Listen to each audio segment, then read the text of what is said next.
Senhor Jesus, nesta manhã nós te agradecemos, ó Deus, porque o Senhor é sempre fiel, sempre imutável, os teus planos não mudam. Ó Deus, nós podemos ver tantas coisas que aconteceram desde essa época e nada disso mudou aquilo que o Senhor falou desde aquela época e continua falando até hoje. Tua palavra é sempre firme, imutável, as tuas promessas não mudam, ó Deus, e agora nós também queremos, como Daniel, queremos estar diante de Ti, querendo entender aquilo que o Senhor falou, aquilo que o Senhor revelou. Muitas coisas estão em forma de enigma, em forma de mistério, ó Deus, porque são guardados por um tempo preparado, um tempo necessário, e nós cremos que muitas coisas precisam já ser reveladas para nós nessa época de hoje. Nós estamos precisando ainda mais do que naquela época de entender aquilo que foi revelado. Por isso, nós cremos que o Senhor deseja, que é o desejo do teu coração, revelar e mostrar para nós também como nós podemos fazer parte desse reino que vai durar para sempre, Senhor. Isso que ó Deus, que possa encher o nosso coração, que possamos estar diante de Ti, Senhor, com desejo e dedicação e prontidão para nos envolver. Pedimos em nome de Jesus. Amém. Ok, nós estamos ainda em Daniel 2, finalizando, pelo menos, a gente sempre tem a impressão que tem muito mais coisas para a gente entender, mas nós precisamos continuar caminhando, né, no livro. Algumas coisas, como eu já tenho falado, alguns tópicos, alguns aspectos desse capítulo vão também voltar nos outros capítulos, nas outras visões. Então, nós estamos nos limitando a examinar esse capítulo, mas sabemos que vários temas que estão aqui vão aparecer novamente nos outros capítulos do livro, né? Então, só nos situando aqui, nós estamos falando sobre a pedra desse sonho, como a pedra representa algo escatológico, algo no final, mas é algo que já começou a ser revelado, já começou a se cumprir desde a época de Jesus, né? Aquela ideia de que o reino veio em Jesus, mas ainda virá numa plenitude maior. Eu não vou voltar a falar sobre todos esses aspectos aqui, que já falamos nas últimas aulas. Eu só queria lembrar, assim, pontuar, que nós vimos assim que Jesus é a pedra, nosso fundamento tem que estar em Jesus. Falamos aqui sobre como nós podemos nos envolver no reino, fundamentando-se na pedra e nos desvinculando dos reinos, do nosso envolvimento.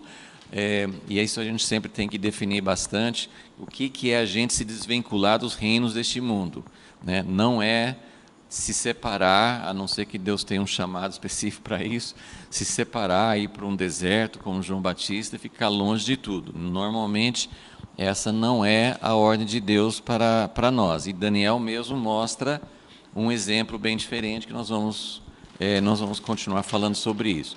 Mas eu queria só, pensando nessa ideia aqui de quem é a pedra, que o reino já foi estabelecido na primeira vinda, e que há um processo, porque assim, entre a ideia assim, de que o reino já veio, o reino virá, e essa ideia assim, de um cumprimento escatológico, vai ter um momento da segunda vinda. A segunda vinda não é uma coisa gradativa. A segunda vinda não é uma coisa que vai acontecendo aos poucos. A segunda vinda vai ser um acontecimento, como foi a primeira. Jesus nasceu realmente, não foi uma coisa gradativa. Mas existe uma tensão sobre isso, né?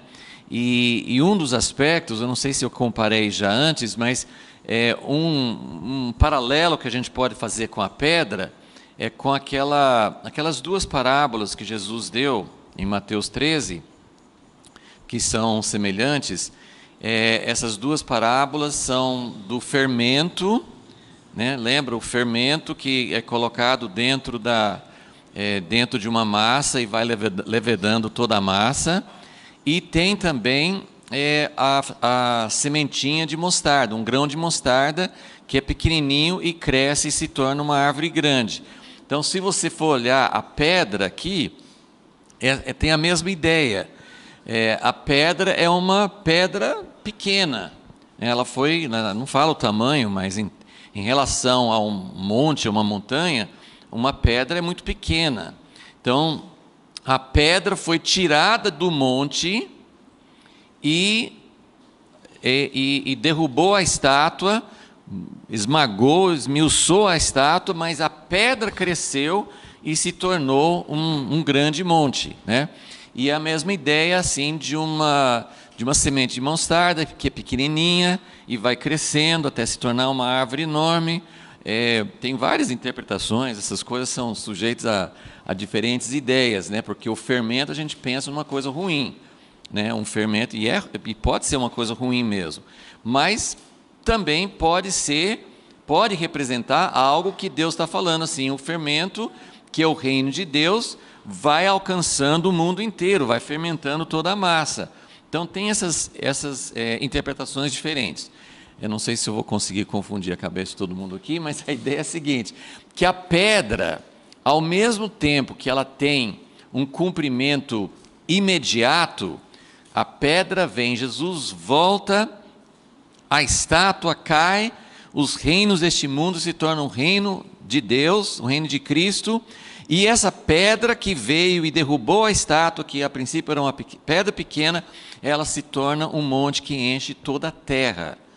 Agora, isso é instantâneo ou isso tem algum processo? Então, nós temos falado assim, houve realmente um cumprimento na primeira vinda de Jesus. Ele mesmo disse que ele era a pedra que os construtores rejeitaram. Essa pedra foi crescendo e o reino de Deus foi crescendo e está num ponto de estágio hoje e precisa acontecer algo para Jesus voltar. Só lembrando aqui no versículo 44, né, Daniel 2, 44, que ele diz, nos dias destes reis, que ele está falando sobre o final desses 4 estágios, desses 4 reinos. Ele fala assim, nos dias destes reis, o Deus do céu levantará um reino. E como eu já falei com vocês, esse sonho, essa revelação, não foca, não enfatiza a pessoa de Jesus. Isso vai acontecer em Daniel 7. Fala a respeito de uma pedra, que a gente entende que é Jesus, mas o foco parece que aqui ele não fala assim, então, virá o Filho de Deus, ele que é a pedra, ele não interpreta essa parte. Ele fala, nos dias destes reis, o Deus do céu levantará um reino. Um reino, a gente até entende que Jesus, quando ele veio, ele falou assim, o reino de Deus, né, Lucas 17, ele falou assim, vocês vão procurar aqui, acolá, vão pensar quando que vem o reino de Deus, mas o reino de Deus está no meio de vocês. E esse versículo, às vezes, é interpretado assim, o reino de Deus está dentro de vocês. Mas eu acho que no contexto que Jesus estava falando mais ali, que o reino de Deus está no meio de vocês. Eu sou o reino. Ele não falava assim abertamente, ficava assim, para a pessoa entender. Mas ele falava, o reino de Deus está aqui no meio. Jesus é o reino de Deus, mas ao mesmo tempo, Jesus sozinho, esse não é o plano de Deus. Jesus é o reino de Deus só. Não, Jesus veio para que esse reino, que era ele, se multiplicasse. Por isso que ele falou assim, o grão de trigo tem que cair na terra para dar fruto. Então a morte dele e a ressurreição iria abrir o caminho para que esse reino, que era só ele, se tornasse o reino de muitas pessoas. Então, o que eu estou querendo dizer? Existe um aspecto progressivo, um processo. Veio na primeira vinda a pedra, essa pedra está crescendo, essa pedra está desenvolvendo, e ao mesmo tempo, não é uma coisa, eu falei para vocês que tem uma interpretação escatológica que a segunda vinda de Jesus quase perde a importância, de tanto que o reino de Deus vem por meio da igreja, que o reino de Deus vai acontecendo, e o povo de Deus vai entrando, os 7 montes. Eu não sou contra essa ideia assim das influências, mas você pode levar essa ideia da influência, do impacto do reino de Deus na sociedade, você pode levar para um lado de que Jesus não precisa voltar. Ele volta, né, porque ele tem que voltar, ele se assenta, mas a igreja já fez tudo, né?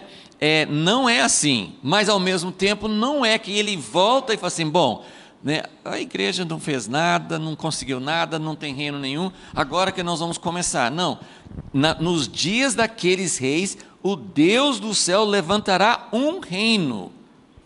Agora, isso tem um aspecto lá naquela época e tem um aspecto para nós hoje. Então, eu só não vou nem ler textos para isso, mas eu queria que vocês pensassem, lembrando que o reino, a estátua, né, uma das interpretações mais comuns, e eu acho que não pode ser descartada, que o 4º reino era Roma, que era o reino vigente quando Jesus nasceu, quando Jesus viveu. No livro de Atos, então, pense rapidinho comigo, que eu quero passar para outra parte aqui hoje, mas pense comigo, o 4º reino, no sonho, ele falou assim, nos dias daqueles reis, Deus vai levantar um reino, Jesus, a pedra, levantando um reino. Se você for olhar o livro de Atos, pense como começou o livro de Atos e como terminou o livro de Atos. Como é que começou o livro de Atos? Um grupinho pequenininho, 120 pessoas, no cenáculo, esperando como Jesus mandou. Jesus é a pedra, mas agora tem 120 pedras vivas ali, eles esperando em Deus, e o Espírito Santo vem sobre eles e começa um processo poderoso, que é o Espírito Santo agindo dentro das pessoas, transformando essas pessoas em pedras vivas, edificadas em cima da pedra. E esse reino que vai crescendo para se tornar um monte, não é o cumprimento final. Me acompanhe, por favor. É um começo, é um sinal. O reino que vai virar uma pedra, que vai virar um monte, que vai encher a terra, nós temos um primeiro cumprimento. Lembra, as profecias têm vários cumprimentos. Então, lá no livro de Atos, esse comecinho humilde, que 120 pessoas, mesmo em relação à nação de Israel, eram uma semente de mostarda, eram um fermentinho, era uma coisa pequena. Mas foi espalhando, e como é que termina o livro de Atos? Como é que termina o livro de Atos? Paulo, o apóstolo para os gentios, preso, mas preso onde? Em Roma, no centro desse reino mundial, né? Não era o mundo inteiro, mas era, né, uma área, né, bem grande para eles, né? Então, essa potência, lá tem uma sementinha, tem alguém na prisão, mas não tinha só alguém na prisão. Quando Paulo foi para Roma, ele já tinha escrito o livro de Romanos anos antes, então já tinha uma igreja atuante em Roma. E o que aconteceu na história?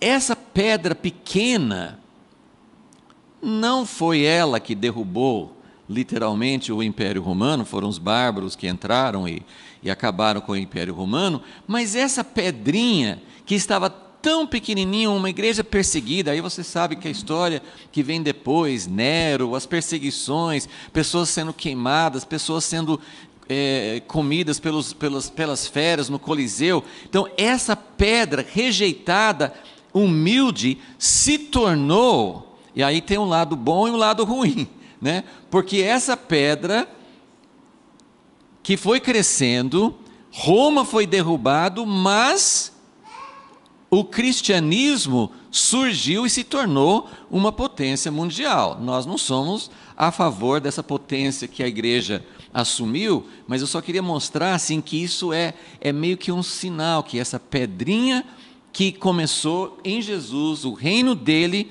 e como eu falei, sim, tem um lado positivo e negativo, mas o evangelho espalhou e ficou mais forte e mais permanente do que o Império Romano, ok? Então, isso é só mais ou menos para a gente entender que tem um aspecto de processo, mas ao mesmo tempo aí tem toda a história da igreja, a pedra que deveria ser, isso Deus tinha um plano, porque ainda não era o final, a pedra que era para ser a pedra que fosse encher toda a terra, ela se tornou parte da estátua. O cristianismo se tornou parte da estátua, ela entrou e prostituiu e se uniu, e isso é um processo que continua, e por isso que eu sempre aproveito para falar aqui sobre o tempo que nós vivemos, que a igreja muitas vezes ora para que Deus dê vitória, para que Deus faça o reino dele prevalecer, e sempre tem esse perigo que a igreja cresce, que a igreja, né, aí entra aquele sentido dúbio das parábolas, que o fermento é realmente o reino de Deus crescendo e afetando a sociedade, mas tem um lado negativo, porque o fermento que deveria impactar a sociedade se torna igual à sociedade, e o fermento do mundo acaba fermentando a igreja. Então é bem difícil da gente entender esse processo mundial, esse histórico, né? Mas Deus está trabalhando outra vez com um reino que não faz parte desse sistema mundial. Isso que nos interessa aqui, ok?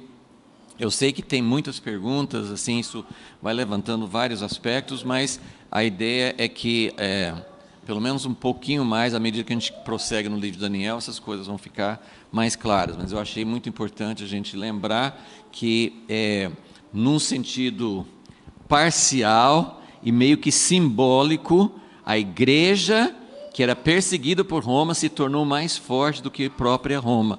Mas depois ela participou do mesmo espírito de Roma, então ela perdeu o verdadeiro poder que ela deveria ter. Ok?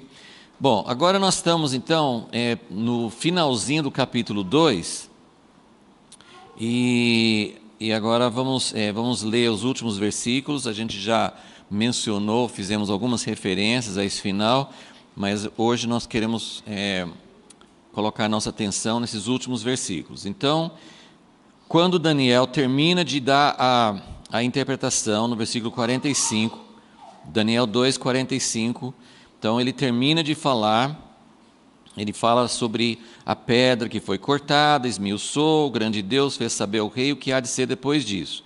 E ele termina falando assim: certo é o sonho, e fiel a sua interpretação. Então ele está querendo dizer assim: ó rei, esse sonho que o senhor teve não foi um sonho bobagem, um sonho assim, não, esse sonho é certo, é Deus revelando o que vai acontecer. Então ele fala assim: o sonho é certo, o sonho vai se cumprir, e a interpretação que eu estou dando, isso não é orgulho, ele está falando porque Deus mostrou para ele. Então, se Deus mostrou para ele, eu não estou falando assim, eu sou certo, a minha interpretação é certa. Ele está dizendo, essa interpretação que acabei de dar, foi Deus que me deu. Então, o senhor pode ter certeza que essa interpretação é correta. Então, ele termina falando isso. E aí, o versículo 46, que eu queria que vocês, eu já fiz referência a isso, mas eu queria assim, que vocês conseguissem olhar para esse versículo, para essa descrição, como algo muito significativo. Quem é Nabucodonosor? Ele é a maior potência nesse momento, nessa parte do mundo, tá? Lembra sempre assim que nós estamos, assim, as coisas naquela época eram muito limitadas, e tinha outras partes do mundo, Índia, China, sei lá, outras coisas acontecendo em outras partes do mundo, que não faziam parte dessa história, não tinha contato, não tinha relação. Então, quando a Bíblia fala assim, Nabucodonosor, o Senhor é o rei que domina todo o mundo, não era todo mundo. A gente olhando no mapa hoje, para nós é um pedaço pequeno, né? é um pedaço pequeno, é Oriente Médio, é muito limitado. Mas para eles, no mundo conhecido, no contato que eles tinham, era toda a área do mundo. Então ele era o rei mais forte, mais poderoso daquela época. Então, Deus estava falando, assim, ele estava falando assim, essa revelação, esse rei, ele é o rei que Deus deu poder para ele, mas ele é o rei que exerceu juízo sobre o povo de Deus. Então, Daniel, assim, a história de Daniel, por isso que assim, a gente nunca pode perder quando a gente está estudando mesmo a Bíblia. Se você está lendo a Bíblia como devocional, você não precisa necessariamente pensar em todos os aspectos históricos, né?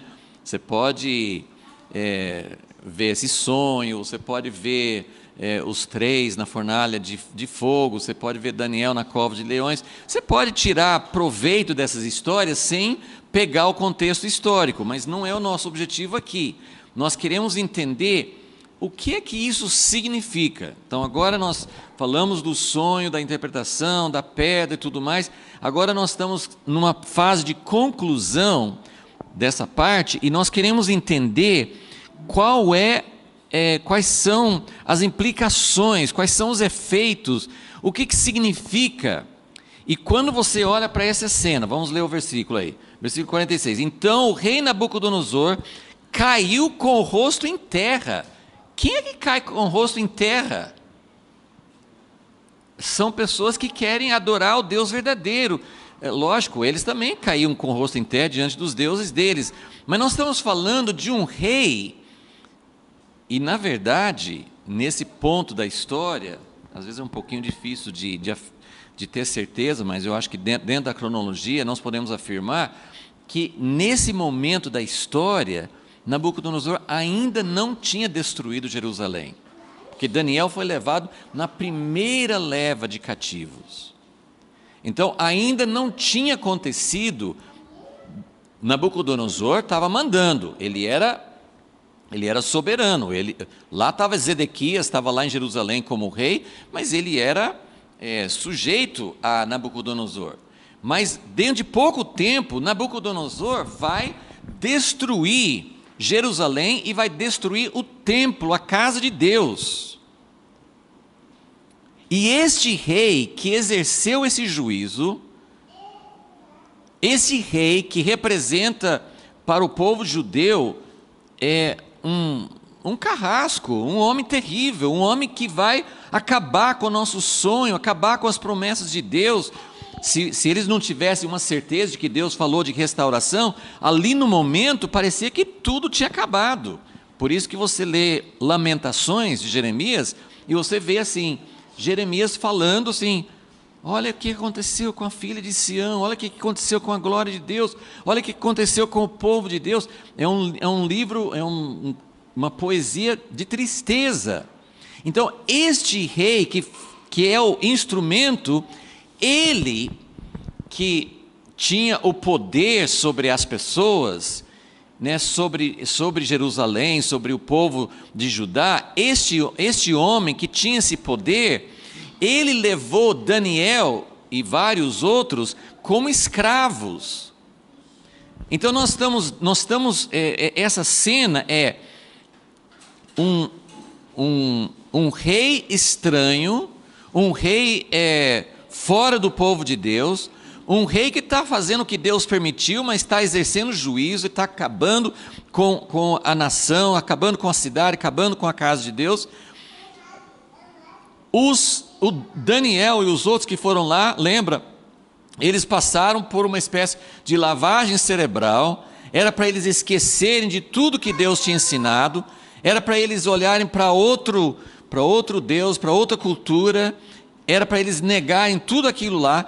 Esse grupo, agora dentro desse grupo, Deus revela o sonho de Nabucodonosor, e Nabucodonosor espontaneamente, assim, de repente, ele se vê caindo. Na verdade, assim, é até uma cena que constrange, porque olha o que ele faz. Ele caiu com o rosto em terra e adorou a quem? Ele adorou a Daniel. e ordenou que lhe fizessem. Ele manda trazer ofertas, sacrifícios, não de animais. Aqui não tem nada de sangue aqui, ofertas de cereais e perfumes suaves, incenso, né? Então ele manda trazer ofertas que eram dadas a deuses, ele manda e traz para Daniel. E até mesmo assim a gente olha assim, o que Daniel vai fazer aqui? A gente não vê nenhuma reação de Daniel. Até andei lendo, né, assim, as pessoas, eu também assim, olho assim, talvez Daniel fale assim, não faça isso, se ele fez não está escrito aqui, mas até o versículo 47 começa, respondeu o rei a Daniel. Alguns acham que entre o 46 e 47, Daniel falou alguma coisa, respondeu o rei a Daniel, respondeu como? E aí ele fala, certamente o vosso Deus. Você percebe que o 47 muda um pouquinho, assim, ele começa oferecendo a Daniel, mas o que eu quero chamar a atenção, então, como a Bíblia não fala sobre isso, nós sabemos por todo o livro de Daniel, antes dessa ocasião e depois, você nunca vê um indício de que Daniel se orgulhou por causa das coisas que ele recebeu de Deus. Então, nós entendemos assim claramente que Daniel não se contaminou. Como ele não se contaminou com o alimento no capítulo 1, ele não se contaminou com isso aqui. Durante todo o processo do capítulo 2, ele falou assim, rei, eu estou dando isso aqui, não é porque eu tenho capacidade não. Isso é porque Deus revelou. Então, nós entendemos que Daniel não se contaminou com esse tipo de adoração. Então, o que nós estamos vendo aqui?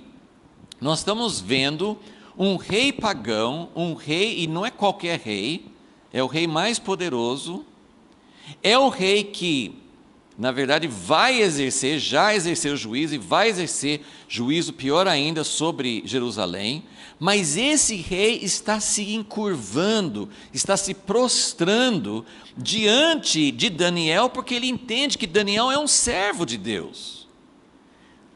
Então, nós temos Deus julgando o seu povo, mas ao mesmo tempo exaltando.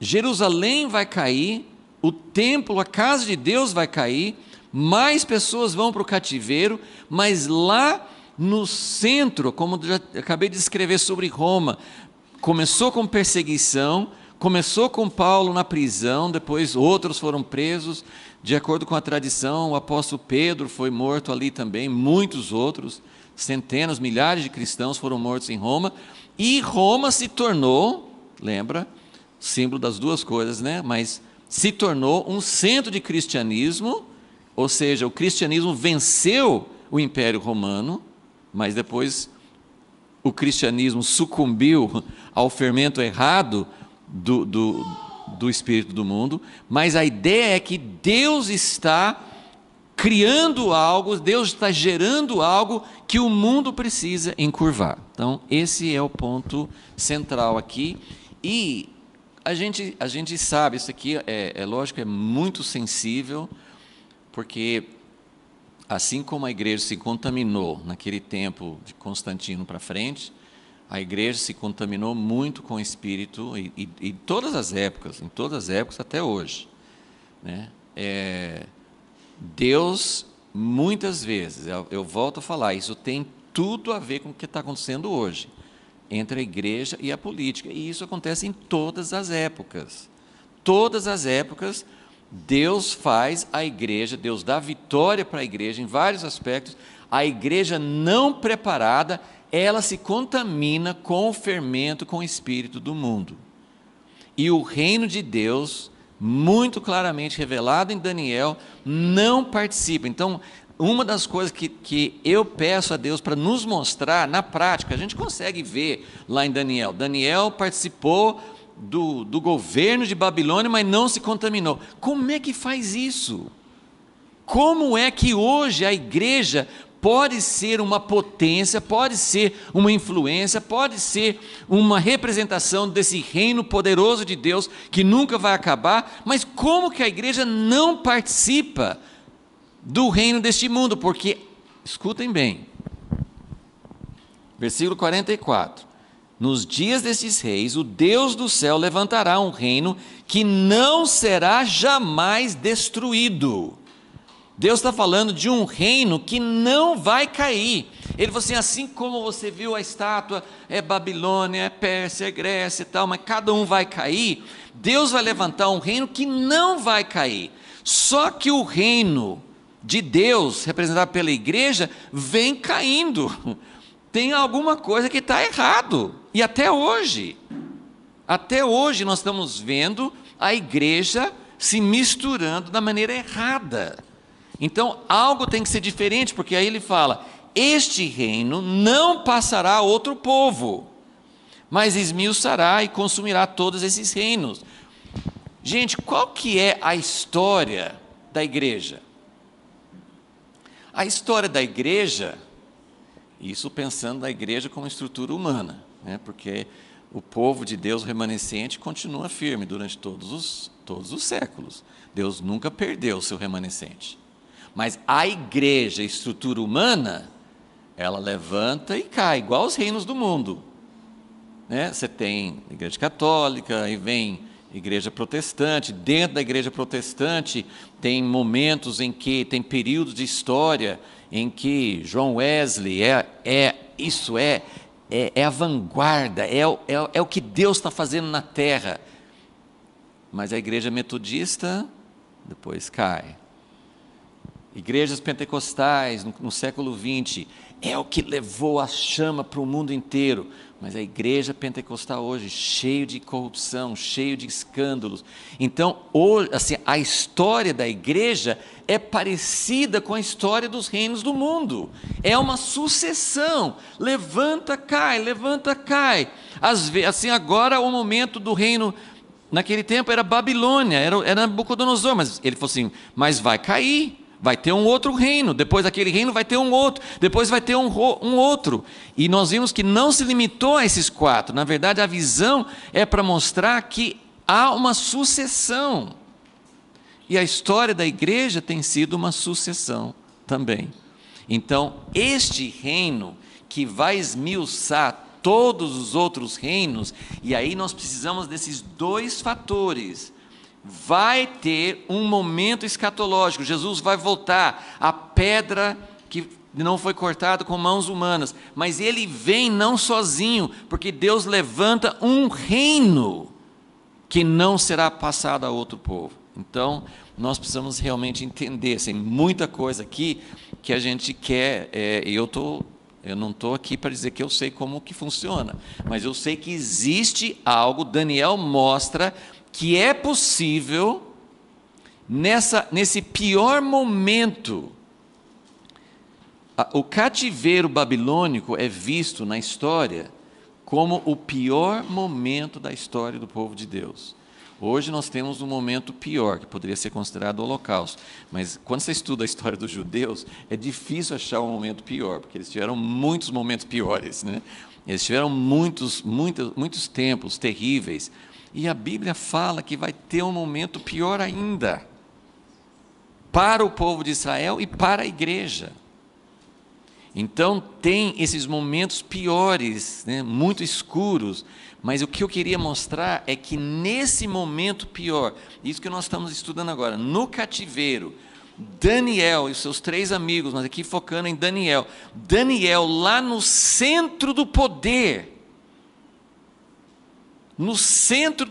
gente, compare com todos os cristãos, eu não estou duvidando da genuinidade, né, da autenticidade de certos cristãos que estão em posições altas, mas pensa hoje, você consegue me falar de alguém que está lá no centro do poder, que tem influência, que está próximo?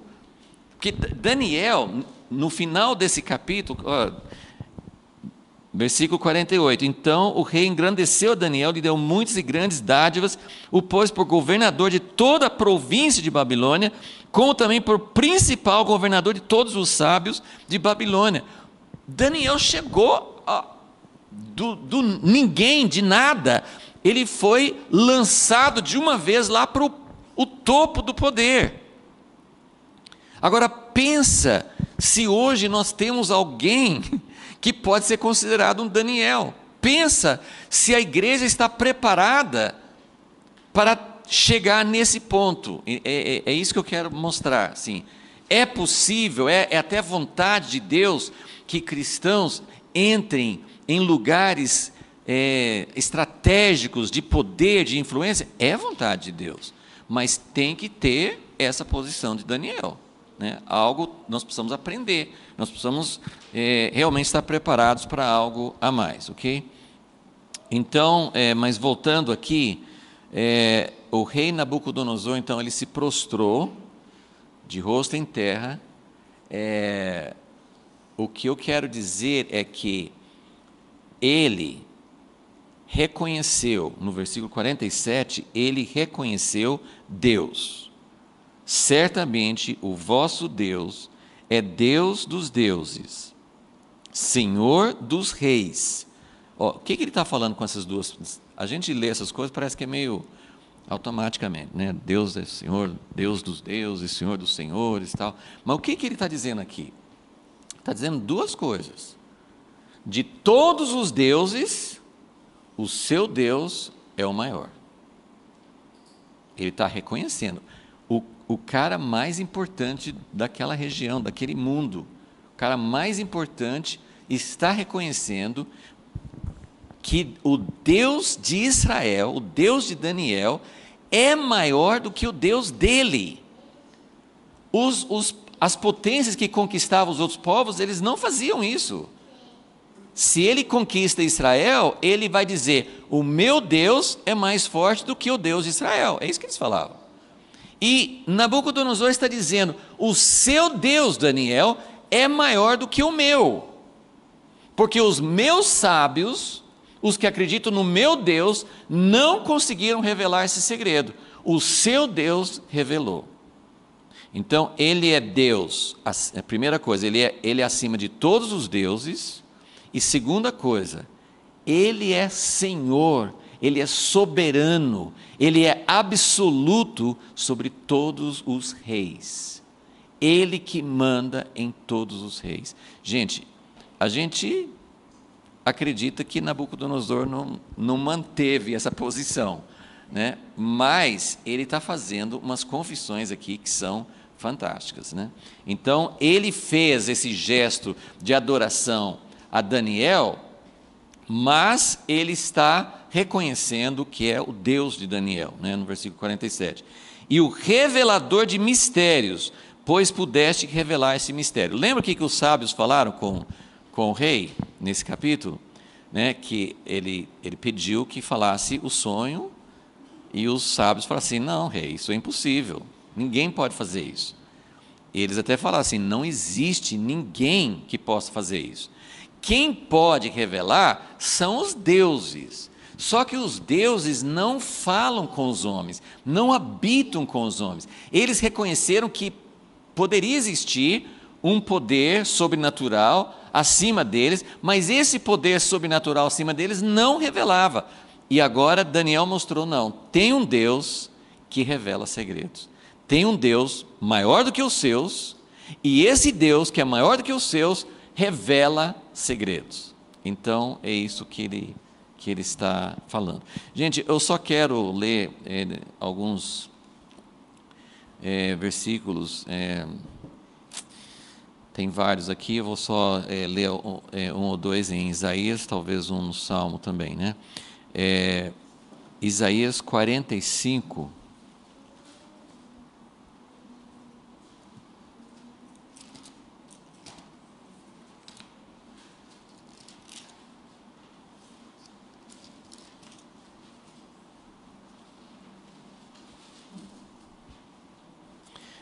tem muitos textos, né? Eu vou ler 45, 14 primeiro, depois no capítulo 49 também, mas tem vários, né? Textos que falam a respeito, sim, de que Deus vai ser exaltado, mas que Ele vai exaltar o povo dele também. Então, eu vou falar algo que é muito perigoso, a gente pegar isso do jeito errado. A igreja está fazendo isso desde os tempos antigos. Isso que eu falei, assim, a igreja começa a experimentar a vitória de Deus. O próprio rei Salomão é um exemplo disso. Ele foi exaltado, ele foi o cara mais sábio do mundo, ele se tornou muito rico, Deus o exaltou. E o que aconteceu com Salomão? Ele caiu por causa do coração dele.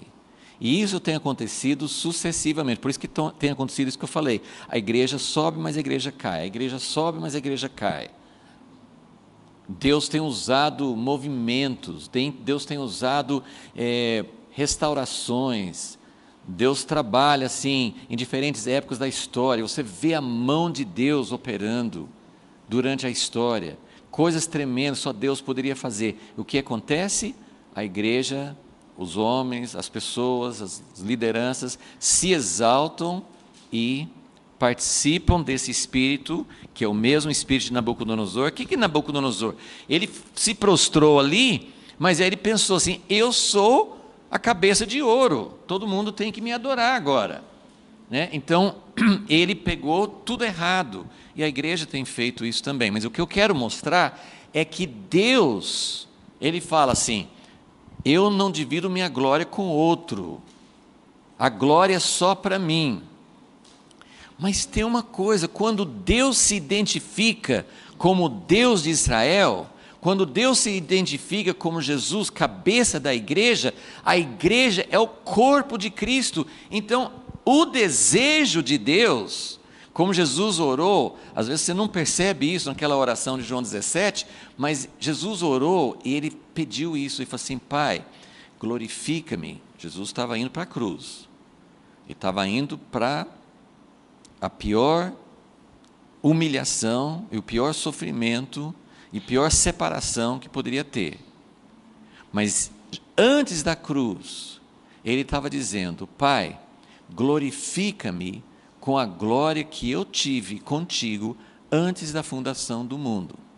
Ok, nós sabemos, Filipenses 2, Jesus desceu, e por isso o Pai o exaltou acima de todo nome, etc, etc. Mas Jesus não parou aí. Na oração de João 17, ele também diz: Pai, o meu desejo, gente, isso aqui é fantástico. Se você não ficar até arrepiado de pensar nisso, tem alguma coisa que você não está enxergando. Pai, o meu desejo é que estes, e não somente estes, mas aqueles que vão crer por meio deles, que eles estejam comigo nessa mesma glória que eu tive contigo antes da fundação do mundo. Gente, é muita coisa para nosso, como diz, né? Muita areia para o nosso caminhãozinho, né? É muita coisa, a gente não suporta, a gente não consegue, mas é isso que Ele quer. Agora, olha aqui o que Deus está falando. Eu só vou pegar dois ou três exemplos disso que Ele fala. Isaías 45:14. Assim diz o Senhor: os produtos do Egito, as mercadorias da Etiópia, os sabeus, homens de alta estatura, passarão ao teu poder. Ele está falando sobre restauração de Israel, sobre o que Deus vai fazer com a nação de Israel. Passarão ao teu poder, serão teus, irão atrás de ti, virão em grilhões e diante de ti se prostrarão. Ele não está falando de Deus, ele está falando que eles vão se prostrar diante do povo de Israel, dizendo: diante de ti se prostrarão, far-te-ão as suas súplicas, dizendo: deveras Deus está em ti e não há nem outro Deus. Então, o que você consegue ver aqui? Que Deus quer restaurar o seu povo, Israel. Isso tem, como a gente tem aprendido, isso tem uma aplicação literal para Israel, mas tem uma aplicação inclusiva para a igreja, que faz parte do povo de Deus, ok? Então, o que Jesus pediu? Eu quero que os meus discípulos, os meus amigos, o meu corpo, a minha noiva, a minha igreja, eu quero que se assente comigo no meu trono. O reino de Deus, quando fala reino de Deus, não é Deus lá em cima e a igreja lá embaixo apenas. É claro que tem nunca vai deixar de ter essa diferença entre a igreja e Deus. Mas o reino de Deus é nós junto com Ele no trono. Sempre é assim. Esse é o plano dele. Quando ele criou Adão e Eva, ele falou assim: vocês vão sujeitar o mundo. Sempre foi essa a ideia. Porque é nessa parceria que vai ter uma comunhão tão profunda que a gente não pode imaginar. Vamos ver o outro, 49, Isaías 49. Versículo 7. Assim diz o Senhor, o Redentor de Israel, o seu santo, a alma desprezada. Agora ele está falando sobre Israel, e é isso que eu queria que vocês vissem, que esse momento histórico de Israel sendo derrotado por causa de pecados deles, e eu estou pedindo muito a Deus para nos mostrar, para revelar mais claro, como que nós podemos aplicar esse tempo de Daniel para o nosso tempo. Porque no Brasil, em alguns países mais ocidentais, parece que a igreja está por cima. Mas me parece que a igreja está muito longe. Igreja, estou falando no geral, está muito longe. Nós estamos muito longe. Nós estamos num momento é muito sério. A igreja não entendeu como um todo. Tem exceções, Deus está trabalhando por baixo, Deus está formando um remanescente, Deus não está parado, mas existe algo assim, quando você pensa na nação de Israel, quando você pensa na igreja, a igreja no mundo ocidental, que é onde a gente não conhece muito de perto a igreja perseguida na China. A gente ouve algumas coisas falar, mas acho que ali tem algo mais genuíno, porque eles estão aprendendo mais essa realidade está mais humildes. Então, o que ele está dizendo aqui o Redentor está falando a alma desprezada, ao que as nações abominam, ao servo dos que dominam. Os reis o verão e se levantarão, os príncipes diante de ti se inclinarão por amor do Senhor que é fiel e do Santo de Israel que te escolheu. Ele está falando, você que é rejeitada, você que é uma pessoa, uma nação, né, um grupo rejeitado, vocês vai chegar o momento em que as nações da terra vão se inclinar diante de vocês, não é só diante de Deus. Claro que tudo é por causa de Deus. E claro que se nós pegarmos essa glória de maneira errada, vai cair de novo. Porque só vai entrar nessa posição quando passar pelo fogo, quando passar pela tribulação e não tiver mais essa ganância errada por poder, por influência. Então, é uma coisa contraditória. Deus quer dar glória para nós, como parte dele. Mas se a gente tratar essa glória de maneira errada, ele vai tirar. Então, assim, é uma coisa muito difícil de entender. Mas nós precisamos realmente olhar. Olha o versículo 23 também, no mesmo capítulo. Reis serão teus aios, as suas rainhas, as tuas amas. Diante de ti se inclinarão com o rosto em terra, lamberão o pó dos teus pés. Então saberás que eu sou o Senhor, os que confiam em mim não serão confundidos. Ok? E aí, se você quiser anotar, Isaías 60, versículo 14, tem vários outros textos que vão falar a mesma coisa. Ok? Então,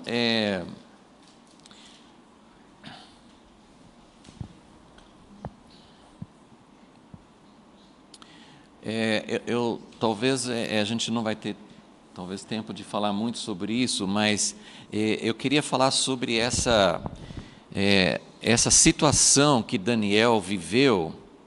Eu queria falar especificamente sobre essa questão assim, de que Deus Ele quer exaltar.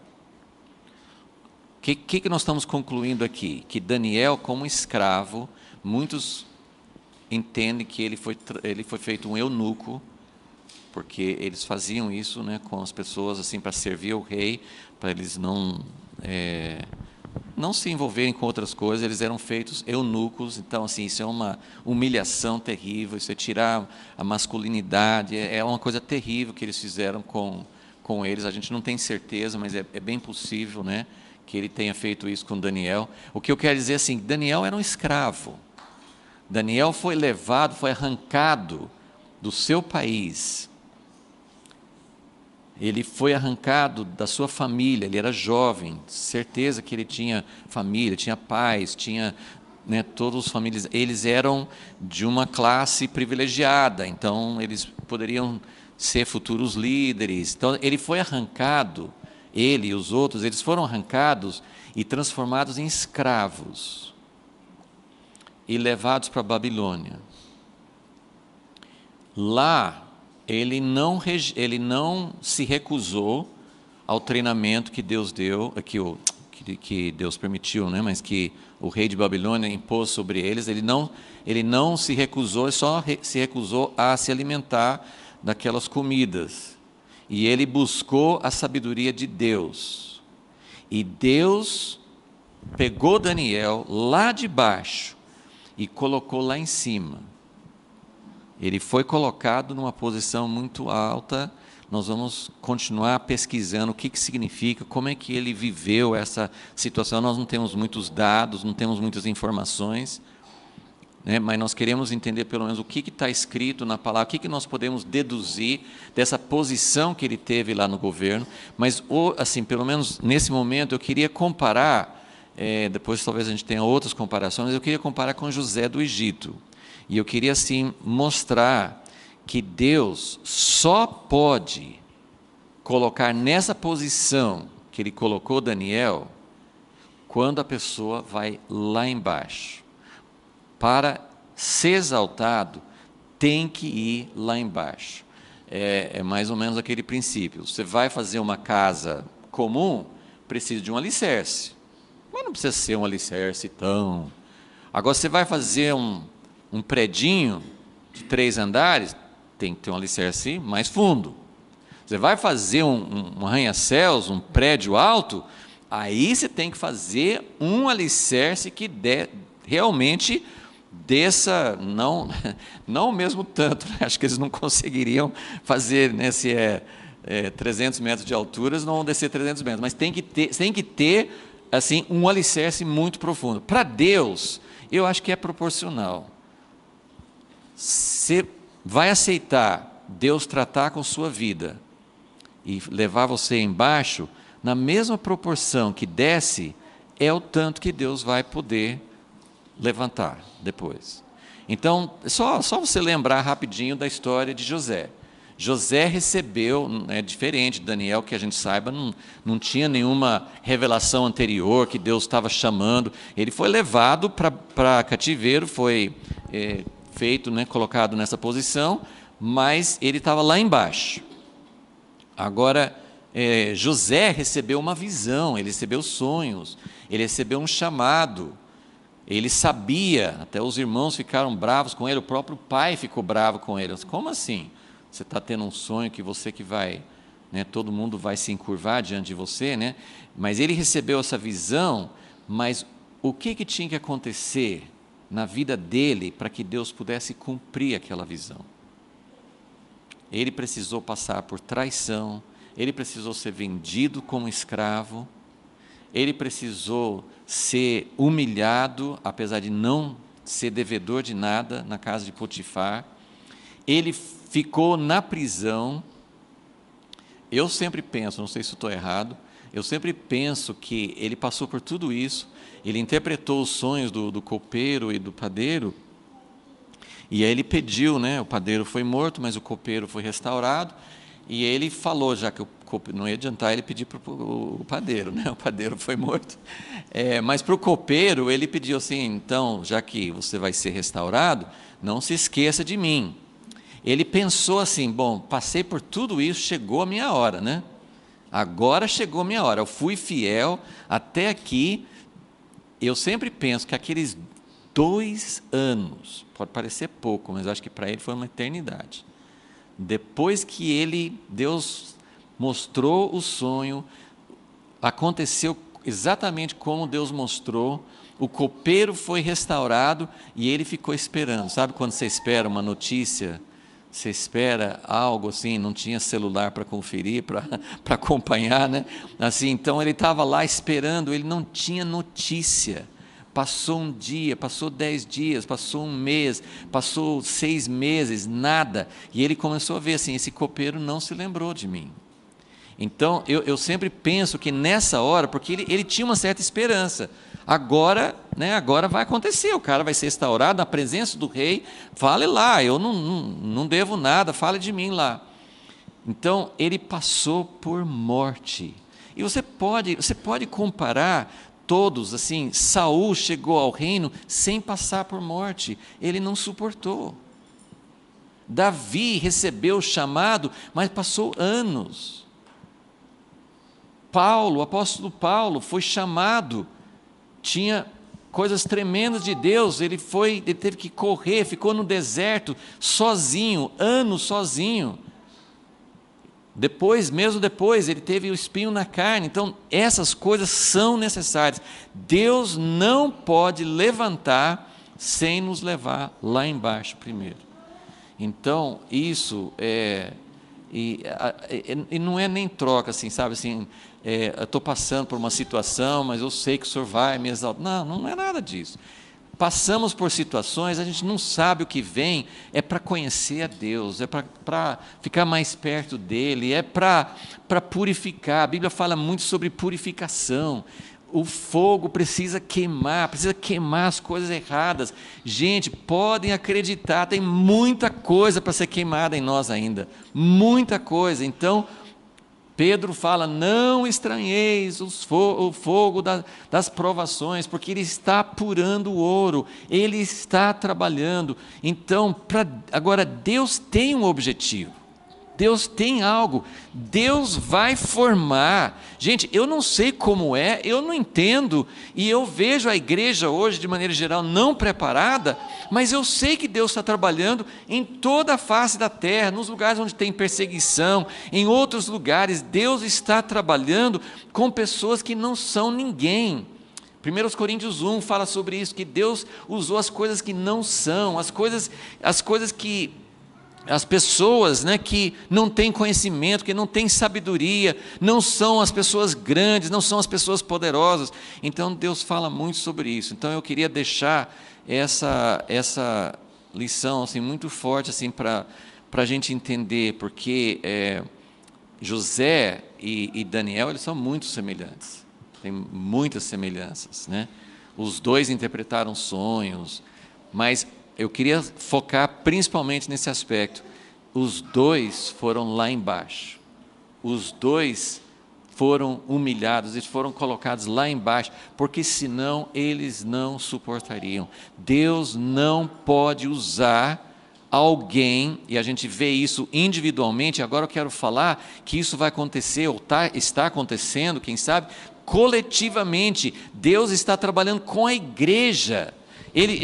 Esse texto que a gente leu em Isaías, diz assim, alma desprezada, povo que ninguém dá nada por vocês. Então isso é algo que realmente precisa acontecer, não só individualmente, porque Deus vai levantar um reino. A gente não entende exatamente como, mas Jesus vem para estabelecer o reino, mas Ele está preparando o reino. Não é como nós vamos dominar os países do mundo, nós vamos estar nos governos, não é esse tipo de poder que a igreja vai ter, mas a igreja precisa estar preparada para governar com Jesus. Então, esse é o processo de descer, de ser humilhado, de ser colocado lá embaixo. Deus não tem nenhum prazer nisso. No caso de José, foi algo que Deus estava fazendo na vida dele. Daniel, ele estava participando de um momento da história do povo de Deus, que era um tempo que o povo tinha sido idólatra, tinha se afastado de Deus, e eu não sei quais são as etapas que vêm pela frente. em grande escala, a igreja hoje tem também se misturado, tem também caído no espírito de idolatria, de exaltação. Então, com certeza, eu não sei como Deus vai tratar com isso, mas com certeza Deus está tratando com a igreja. E isso é necessário, é uma preparação necessária para aquilo que Deus vai fazer no futuro. Então, só vou dar um vislumbre da próxima aula, mas acho que eu não vou poder entrar muito nisso, mas eu acho que é bom assim a gente já começar a fazer uma introdução nesse aspecto aqui. Existem várias etapas de Deus trabalhar com o seu reino na terra. Talvez até tenha outros que não fazem parte, que eu estava tentando assim relacionar alguns momentos diferentes, e é isso que cada um de nós, e nós coletivamente, nós precisamos entender o que Deus tem para nós na nossa geração. Existe um momento de Deus em que Deus está trabalhando com o seu reino escondido. Eu usei esse termo escondido, não precisa necessariamente ser, por exemplo, Israel era uma nação. Durante todo o Antigo Testamento, Deus estava trabalhando com uma nação. E Ele não estava dando assim tanto destaque, não estava, a Bíblia não trata praticamente assim de outras nações. Ele estava por isso que eu coloquei a palavra paralelo. Deus tem um reino escondido, que não aparece. Não é, eu tenho falado aqui, a igreja que Deus está formando não é a igreja que aparece, não é a estrutura humana que aparece. Não é que Deus não tem gente em cada igreja, Deus tem gente em toda parte, nas igrejas tradicionais, históricas, nas igrejas novas, nos grupinhos, pessoas fora das igrejas. Um dos fenômenos atuais é que assim, quando os próprios que fazem o recenseamento, né, eles fazem a pergunta: você é católico, evangélico, espírita, não tem nenhuma religião? E eles estão tendo que criar uma outra categoria, né? Porque tem gente que fala assim: eu creio em Deus, eu creio na Bíblia, eu sou nascido de novo, mas eu não sou católico, não sou evangélico, não sou espírita, não sou... Assim, eles não têm uma categoria para colocar essas pessoas. Hoje a gente usa muito a expressão desigrejadas, né? Os desigrejados. Mas, assim, é uma outra categoria. E tem pessoas assim... Quando a gente fala desigrejado, a gente está falando assim, de pessoas que já fizeram parte. Mas eu acho que tem muita gente que nunca fez parte. Nunca fez parte. Tipo um Cornélio. Sabe? Pessoas que estão buscando a Deus. Gente, desculpa, eu sei que eu estou falando umas coisas meio radicais, não muito ortodoxas assim. A gente sempre tem que cuidar de outros extremos, né? Não tem outro caminho a não ser Jesus. Tá? Não tem outro caminho. Eu não estou propondo que qualquer pessoa que tiver um desejo bom no coração, Deus assim, mas ao mesmo tempo tem umas coisas que a gente não sabe avaliar. A gente não sabe avaliar. Eu não sou juiz, você não é juiz. A Bíblia não nos dá essa régua para medir as pessoas, porque a Bíblia não trata, nem no Velho nem no Novo Testamento, sobre exatamente o que é salvo, como é que eu sei quem é salvo, quem não é. Tem umas coisas claras que tem que crer em Jesus, mas existem muitas situações que a gente não sabe enquadrar. Então tem muita gente que Deus está trabalhando e que a gente não sabe exatamente como que fazem parte, né, do povo de Deus. Mas Deus está formando um reino. Deus está formando um reino. Esse reino é escondido no sentido assim de que não é essa estrutura humana, né? A igreja de Jesus nunca pôde ser feita uma correspondência idêntica assim. A igreja católica, ou a igreja protestante, a igreja... Não, assim, não. Tem gente na igreja que não é de Deus, tem gente fora da igreja que é de Deus. Então, você nunca consegue fazer uma... Então, por isso que eu falo assim, é um reino escondido. Mas, não é... Aí tem muita gente que não faz parte de nada, mas Deus tem um plano, e aí que entra assim, aí eu tenho que usar a mesma palavra, que é a palavra bíblica. Aí tem a igreja. Não é essa estrutura humana, mas Deus está trabalhando com a igreja. A igreja é o povo de Deus e Deus está trabalhando com esse reino escondido, como Ele trabalhava com Israel. Então, um dos aspectos, uma das fases, um dos envolvimentos no reino de Deus, é quando Deus nos chama para fazer parte. Eu sei que eu estou fazendo meio que uma salada aqui, mas esse reino escondido tem gente que faz parte de alguma congregação, de alguma comunhão, e tem gente que não faz parte de nada, ou que faz parte de uma estrutura humana que para Deus aquilo ali praticamente como sinagoga. As sinagogas no tempo de Jesus era o lugar que se lia a lei, o Antigo Testamento, eram pessoas que buscavam a Deus, mas ali não era a igreja. Todos os lugares que Jesus ensinava lá, mas ele ainda não estava chamando pessoas para fora. Mas aí quando os apóstolos, principalmente a gente vê Paulo, ele pregava na sinagoga e as pessoas se juntavam a ele. A sinagoga passava a perseguir. Então o reino escondido, assim, o reino escondido que eu estou querendo falar é a igreja, mas não a estrutura humana. É uma comunidade, é uma família, é algo que Deus está trabalhando para formar. Então, existe um chamado de envolvimento nessa família, nessa congregação, ok? Isso é um dos aspectos que interessa muito a nós hoje, porque hoje é um tempo que tem igreja de tudo quanto é tipo, mas o nosso desejo é nos envolver com a igreja que vai ser a base daquilo que Deus quer fazer no reino eterno. Agora, tem muitos exemplos na Bíblia e depois, em que nada estava acontecendo muito nesse sentido dessa formação, dessa prática do reino escondido. E eu vou falar principalmente aqui de Elias, mas muitos profetas. E isso acontece sim durante a história da igreja também, que você vê às vezes pessoas isoladas que não fizeram parte de algo muito prático em termos assim de começar uma estrutura, uma comunhão. Elias, o exemplo, vamos ficar no exemplo de Elias, que é mais fácil de entender. Quando que Elias profetizou? Durante um período em que tinha quem eram os governantes do povo de Deus, Acabe e Jezabel, né? Então, você pode imaginar algo pior do que ter o povo de Deus governado por Acabe e Jezabel? Tem algo que pode ser pior do que isso, né? Então, o que Elias estava fazendo? Ele não estava estruturando uma comunhão, ele estava dando um testemunho profético de que tinha que voltar para Deus, de que aquilo estava errado, que o reino de Deus não era aquilo. Ele estava dizendo assim, olha gente, né, Israel, povo de Deus, mas o que vocês estão fazendo não é o que Deus realmente quer. Então, um testemunho profético.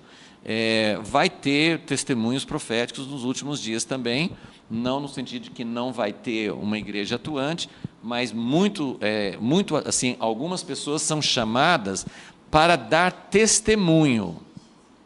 Testemunho do quê? Que aquela estrutura, seja da igreja, seja do mundo, né? Quando o Apocalipse 11 fala das duas testemunhas, pessoas vão ser chamadas para dar testemunho para governantes e dizer, mais ou menos como João Batista falou com Herodes, você está em pecado, você está errado, isso aí é abominação para Deus. Então, pessoas vão ser levantadas para dar um testemunho profético. Então, estou diferenciando qual que é o momento, qual que é o papel de cada um. Então, alguns vão trabalhar dentro de uma estrutura não humana, mas o reino escondido mesmo. Algo que Deus está preparando, não aparente, não uma coisa humana, mas trabalhando no sentido de preparar o reino. Outro é testemunho profético. E o terceiro, que seria de Daniel, porque o que eu queria que vocês vissem Daniel ele não estava... ele estava em Babilônia e ele não tinha como trabalhar dentro desse povo o povo de Deus, o povo de Israel, para caminhar para o reino dele, assim, ele estava ali em Babilônia, em cativeiro. Então ele não estava nem se relacionando com outras pessoas. Tinha os amigos dele, mas em geral ele não participava da comunidade de Israel. Ele fazia parte desse testemunho profético, porque ele falou várias vezes sobre os reis que eles estavam fazendo errado, mas ele tinha mais. Você não vê assim, Nabucodonosor gostou da interpretação, né? Assim, pelo menos nesse momento ele não estava confrontando Nabucodonosor, depois vai ter confrontos, mas ele estava dando um sinal. Dentro do sistema do mundo, ele estava dando um sinal da superioridade do reino de Deus. E é isso que a gente precisa analisar, porque eu tenho sempre falado assim, que quando a gente pensa assim, em cristãos na política, quem que a gente tem como modelo? José, do Egito, Daniel e Esther. São os três. Porque quando você pensa de Davi, Salomão e os reis, assim, eles eram governantes do povo de Deus, seria o governo da igreja, não é governo do mundo. Agora, quais eram aqueles que faziam parte de um governo humano? Quem que participou do sistema de governo humano? Eu conheço esses três exemplos. Temos alguns exemplos na história também.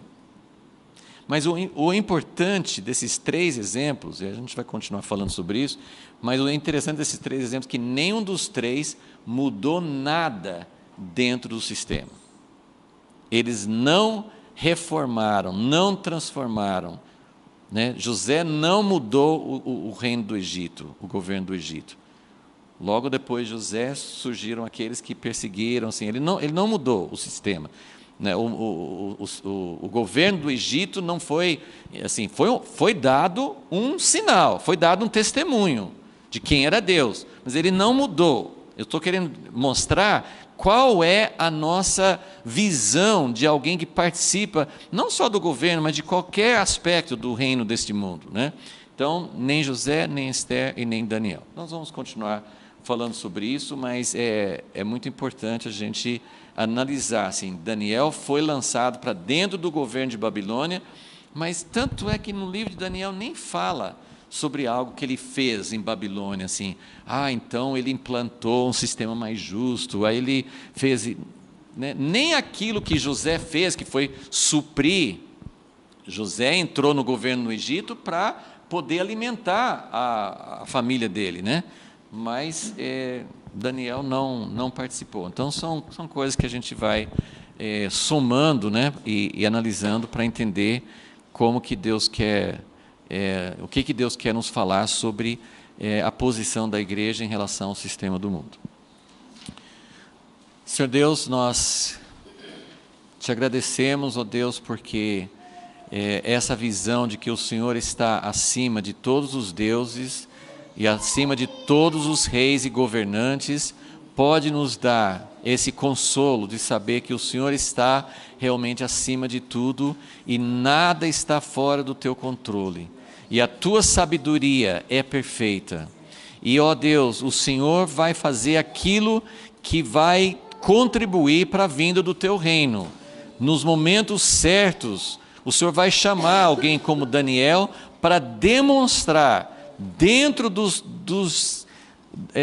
da sede de poder, dentro do centro de poder, o Senhor é capaz de demonstrar que a tua sabedoria é superior, que o teu poder é superior, que é o Senhor que põe reis e tira reis, que o Senhor é realmente aquele que é soberano. Nós te agradecemos, ó Deus, porque nós queremos fazer parte disso, nós queremos realmente colocar a nossa lealdade, a nossa dedicação para fazer parte desse reino que não vai passar.